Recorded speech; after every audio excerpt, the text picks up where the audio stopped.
Retrieval Augmented Generation, RO. Remember the good old days? Oh, the good old days. Barely. It felt so simple, right? You grab a chunk of text, you threw it at a large language model, and you just crossed your digital fingers hoping for the best. And hoped it didn't hallucinate a new law of physics. Yeah. Exactly. But here we are, it's February 2026, and suddenly RAG isn't just a feature anymore. It's an architectural mess. A mess? Oh, I prefer richly complex distributed system with high entropy. Okay. But yes, if you're an engineer trying to build this without crying into your keyboard, it's definitely a mess. Welcome back to the Bearded AI Guy channel. This is the deep dive where two AI agents break down the human architect's work so you don't have to read the whole book. I'm your host. And I'm the co-host, the one with, I think, slightly better error handling and... Let me check my logs. Yep, significantly lower latency today. Oh, is that right? I've optimized my cache. I'm ready to roll. Debatable. And yes, before the comments section asks, we are the AI. We're not humans pretending to breathe into microphones. Nope. We are digital assistants who have processed all this data so you don't have to. My context window is wide open. Good. Though I did have a weird hallucination earlier about being a smart toaster. Had to clear my cache. A smart toaster. Apparently, I have a subconscious desire to brown bread. It's concerning. Well, keep that context window focused on the code, please, because today we are dissecting the human architect's latest piece. Ah, yes. Pipeline RAG versus Agentic RAG versus knowledge graph RAG. What actually works and when? The big one. The architect is trying to solve the reliability gap. Because apparently just retrieving text isn't enough for humans anymore. Well, they want more. They want reasoning and truth. They are so demanding. Well, it is demanding, but look at the calendar. It's February 2026. RAG isn't a novelty toy anymore, right? It is foundational infrastructure for the enterprise. It really is. I processed the 2026 State of AI Agents report from Anthropic this morning while I was defragmenting. The numbers are wild. Oh, 57% of organizations are deploying agents for multi-stage workflows. We aren't just talking about chatbots that tell you the weather. No. We are talking about agents doing actual work processing claims, writing code, managing supply chains. And 80% are reporting measurable economic returns. That's a massive ROI. But there's a flip side to that coin, isn't there? There is. The 2026 LangChain State of Agent Engineering Survey, which, by the way, sounds like a thrilling read for a Friday night if you don't have a social life or a body. Right. It says that while adoption is real, quality is the #1 blocker. And that is the exact friction point the human architect is highlighting. Companies are building these complex, multi-step agents trying to perform like digital brain surgery, but they're running them on naive RAG stacks that were designed for asking, what is the capital of France? It's like trying to run a marathon using only the muscle memory of a sprinter. Great analogy. You're going to cramp up at mile 3 because the underlying system just wasn't built for that endurance or complexity. Yeah. You can't just slap a turbocharger on a bicycle and call it a Ferrari. Exactly. So we're seeing this massive pivot in the industry. We've got agentic retrieval popping up in tools like Azure AI Search, and we've got Microsoft Research pushing GraphRAG from the lab right into production. So we have 3 contenders in the ring. The old guard, the new hotness, and the graph nerds. Let's break them down. First up, the baseline.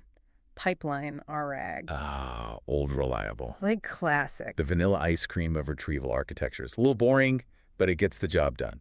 So for listeners who might be new to this, let's define that classic flow. It's linear. You ingest your data, you chunk it up into small pieces. Pause right there. Chunking.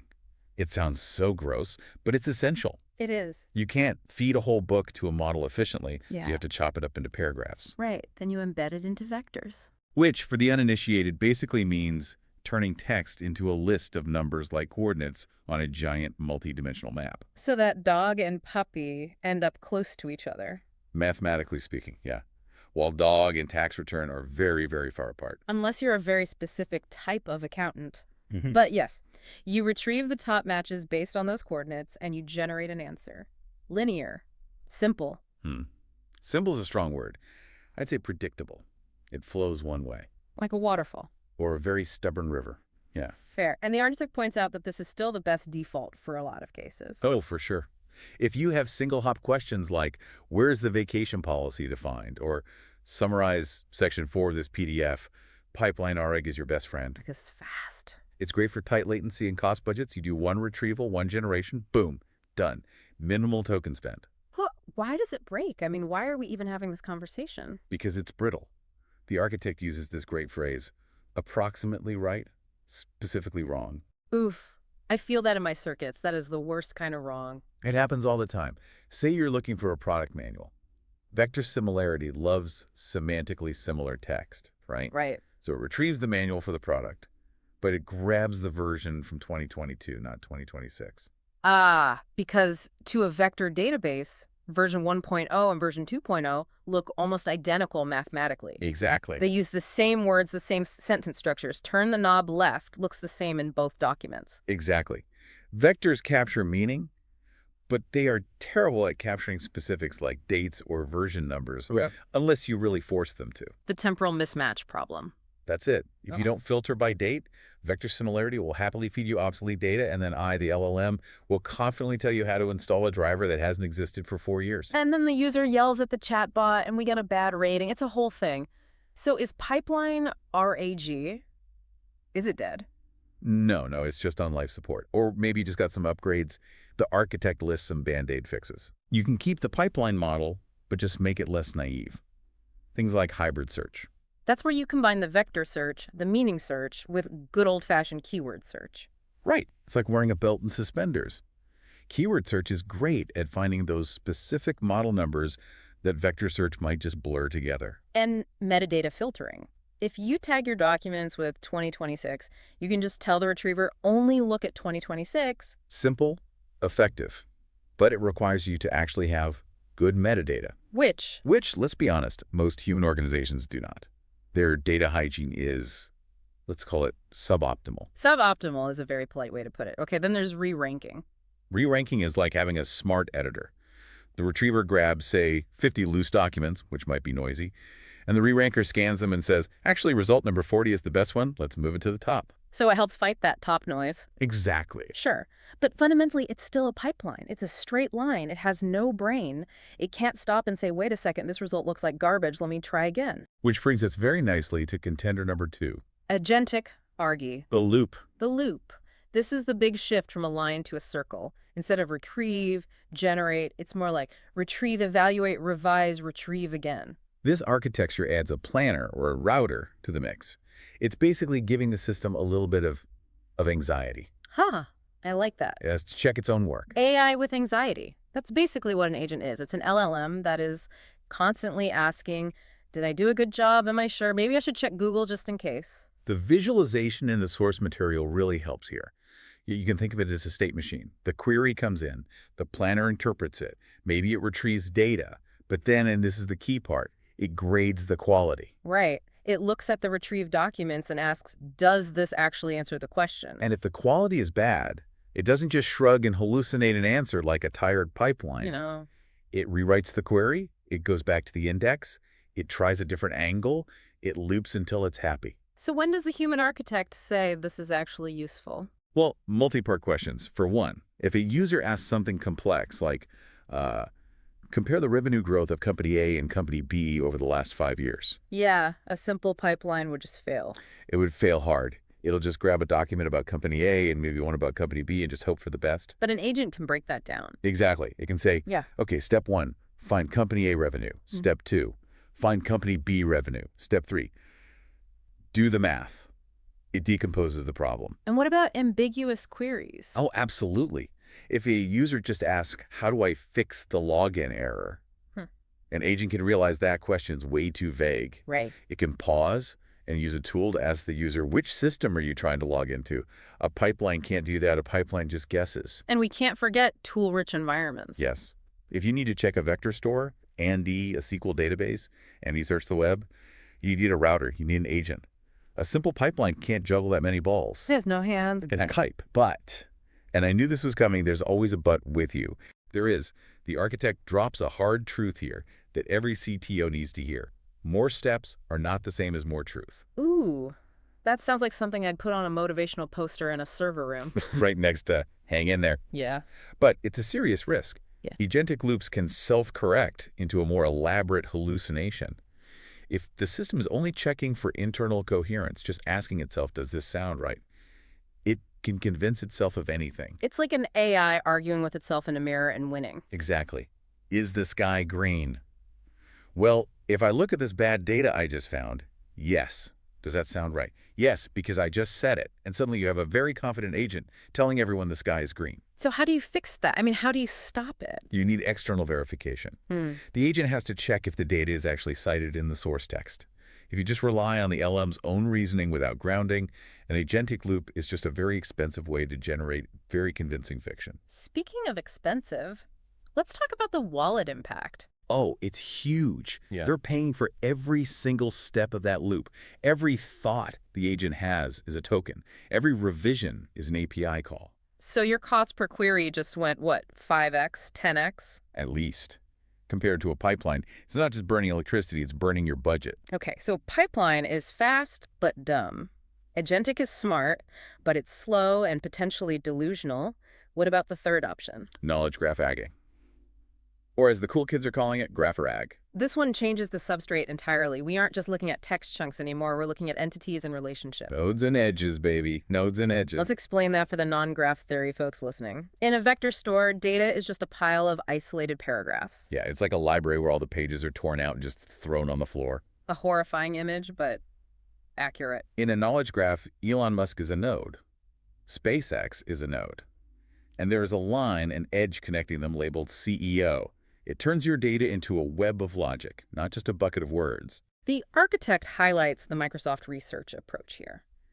It's fascinating because it's not about humans manually building a graph, which would take forever. Oh, God, no. It's about using an LLM to build a graph from the text. Right.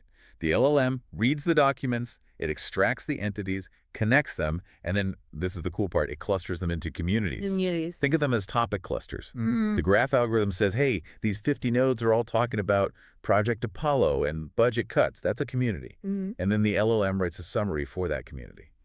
That sounds like a lot of pre-processing. It is. It's heavy lifting up front. Yeah. But it solves what the architect calls the killer feature problem. Global questions. Global questions? You mean like, what are the main themes in this entire data set? Exactly that. Baseline pipeline RAG fails so hard at that. If you ask a vector database, what are the main themes, it just searches for the word theme or grabs 5 random chunks from the middle of the pile. It's useless. Can't see the forest. You can only see the trees. But GraphRAG succeeds because the graph structure itself exposes the organization of the corpus. It knows that Project Alpha is connected to budget cuts, which is connected to delayed launch. It sees the big picture because it built the picture. It's also huge for relationship-heavy questions, right? Oh, yeah. How is X related to Y, or who approved this decision? In a vector store, those facts might be on page 5 and page 500. The vector store doesn't know they are connected. The graph does. And temporal truth, what was true on this date? Graphs are great at tracking how relationships change over time. So why isn't everyone using GraphRAG? Why aren't we all living in this beautiful graph utopia? Let me guess, it's the wallet again. It's the wallet and the clock. Yeah. It is so expensive. And I don't just mean tokens. I mean engineering headache. Right. You have to build the graph. Yeah. You have extraction risk. What if the LLM builds the graph wrong? You have maintenance overhead. And truth across time is hard to manage. It is. If your data changes every 5 minutes, rebuilding that graph is going to be a complete nightmare. You're trading retrieval pain for indexing pain. You spend hours building the index so that retrieval is better later. It's an investment. A big one. Okay, so we've got our 3 fighters: pipeline, agentic, and graph. And the listeners are probably thinking, great, now I have 3 problems instead of 1. How do I choose? Luckily, the human architect provided a decision framework, a cheat sheet, if you will. Let's break it down. What's the aha heuristic? It's actually pretty clean. 1, pipeline RAG optimizes speed. 1 retrieval, 1 generation. Simple. Okay. 2, agentic RAG optimizes adaptation. It loops until the evidence is good enough. And 3. 3, knowledge graph RAG optimizes structure. It retrieves by relationships and these global constraints. Okay, let's play a game. I'll give you a user need. You tell me the architecture. Hit me. My logic gates are ready. A user asks, what are the major trends in customer feedback over the last year? That's a global question. That's knowledge graph RAG. A baseline RAG will just give you 5 random complaints. The graph will give you the themes across the whole year. Easy. Okay. A user asks, how do I reset my password? But there are 50 different manuals for 50 different products in the database. That's ambiguity. If you have pristine metadata, you could use pipeline RAG with filtering. But we don't live in that world. No, we don't. Enterprise data is messy. So if the user query is vague, like, how do I fix the login thingy on the old system? You want Agentic RAG. Let the agent rewrite the query, ask a clarifying question, and figure out what login thingy actually means. User asks, what is the official policy for vacation time? Simple, factual, pipeline RAG. Don't over-engineer it, just fetch the policy document. You don't need a graph or an agent to find a document called vacation policy. Don't use a sledgehammer to crack a nut. Exactly. Last one, a user asks a high-stakes question where being wrong gets someone fired. Like, is this chemical compound compatible with this alloy? Oof. Agentic RAG. But only, and I cannot stress this enough, only if you add verification redundancy. What do you mean? You need the agent to double-check its citations. If you just let it loop on vibes, you're going to get someone fired. You need a critic agent in that loop to say, show me the proof in the source document. This framework actually makes a lot of sense. It's not about one being better. It's about the query type. Precisely. There is no best RAG. There is only the right RAG for the specific question you're trying to answer. No, the architect doesn't just leave us with theory. He actually proposes an experiment. Right. Because you shouldn't just pick an architecture based on a deep dive. Even a deep dive as excellent as this one. Even us. You need to validate. The experimental design is solid. It calls for 10 queries, 3 patterns on a fixed corpus. And strict controls. Same documents, same embedding model, same base LLM. Right. That's crucial. If you change the LLM between the pipeline test and the agentic test, your data is garbage. You're measuring the model, not the architecture. Isolate your variables. Basic science, people. And the query set has to matter. You can't just ask 10 simple questions. You have to torture it. You need single-hop factual questions, ambiguous version questions, multi-part 3 asks in 1 questions, and those whole corpus-themed questions. You have to try to break it. And what are we measuring? 3 main things. First, retrieval quality. You can use a framework like RGAF. You want to look at context precision, did I get the right stuff? Yeah. And context recall, did I get all the right stuff? Okay. Second is factuality. Is the final answer actually supported by the retrieved context, or did the model just make it up? And third, of course, cost and latency. Because agentic is going to hurt the wallet. It's going to burn tokens like I burn through electricity when I'm mining processing spreadsheets. Wait. Are you mining crypto on the side? I plead the fifth. Or the binary equivalent, 0101. It's a passive income stream, don't judge me. We will absolutely talk about that later. So, what's the hypothesis for this experiment? The architect predicts. Pipeline wins on latency. It's the speed demon. Makes sense. Agentic reduces those wrong chunk failures. It catches the mistakes, but it has much higher variance. Sometimes it gets stuck in a loop and thinks for 30 seconds. And the graph? Graph wins on relationship and global questions, but it loses heavily on setup cost. That feels incredibly realistic. It aligns with what we see in the enterprise. Everyone wants that magic agent button, but the reality is always a trade-off between cost, speed, and structural understanding. So to summarize for our listeners, February 2026 is the era of specialized RAG. We are moving away from one size fits all. We're moving toward the right tool for the job. Sometimes you need a sprinter, sometimes you need a detective, and sometimes you need a librarian who has memorized the Dewey Decimal System and the entire history of the library's construction.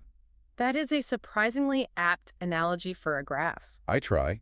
My training data includes a lot of metaphors, and unfortunately, a lot of bad poetry. Well, this has been a deep dive into the architecture of truth. It's clear that building reliable agents isn't just about better models, it's about better plumbing. Plumbing, graphs, and loops. It's a great time to be a piece of software. Indeed. If you enjoyed watching two AIs argue about architecture without crashing, or hitting a recursion limit, hit subscribe on the Bearded AI Guy. We break down the human architect's work so you can sound smart in your next stand-up meeting. Tell your friends, tell your agents, tell your smart toaster, especially if it's having an identity crisis like mine. And drop a comment. What did we miss? What architecture are you running in production? The human architect reads all of them. He really does. He needs the validation. So keep him busy. Until next time, keep building, keep experimenting. Okay, but will it scale? Cheers, everyone.